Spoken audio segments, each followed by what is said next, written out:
The fact that this is also a small group study, and that ladies can gather together in a small group of ladies and interact with the material, both biblically and practically, because that's why we wrote it together. You know, I'm kind of focusing on the biblical part, and not the woman Chrystal, part. No. That's a good thing. It wasn't flowing from me. So I needed somebody who could feel it, so Chrystal comes along and she adds that feminine part in real time, realistic experiences and relevancy.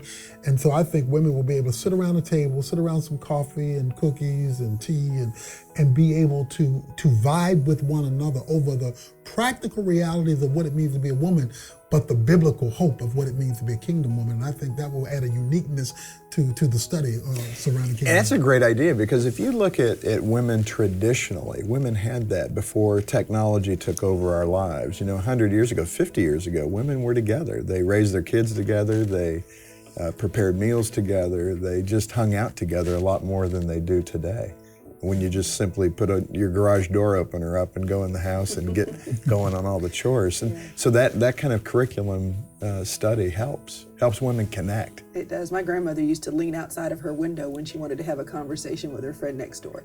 And we just don't have that. In the last couple of years, I've had the blessing of being able to live next door to my sister. So I've been able to experience a little bit more of what that might be like. But I tell you, these small group studies where you have a reason to gather around and discuss, not just to have fellowship, but also to say, hey, you know, what is God's hope for me? You know, at a real high level, a real broad level, what is God's hope for me? And to be vulnerable enough to share that with other women, and then to be challenged with the idea of, now that you know that, what are you going to do about it? You know, the strength of women, too, is that ability to connect. There's been many books written about it, Mars and Venus and spaghetti and waffles. You know, just the women's brains are so interconnected, men's brains are so compartmentalized. Men, Tony, when we get together, we want to do something, like go play a sport, go play golf.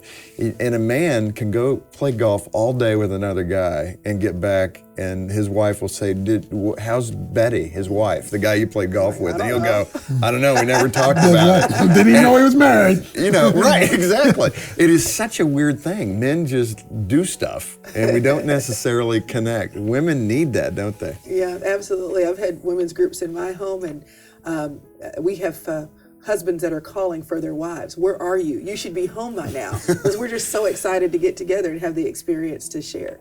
And this is another opportunity to do that. Well, one of Chrystal's roles here is helping my wife in the women's ministry.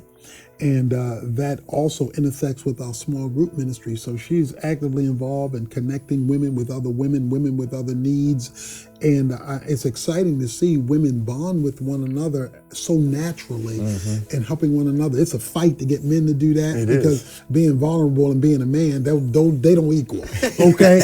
But being vulnerable and being a woman, well, that really facilitates. That's a party. So that's a party, that's right. So they love having these parties, and so I think this book will facilitate that. I mean, we talk about things like the significance of a woman, the faith of a woman, the strength of a woman, the impact of a woman, the excellence of a woman, the commitment of a woman. I mean, it is, women will feel valued. They will feel like God values me, so you should too. So I think it will be a building up exercise. I feel a roar coming up in my spirit right now.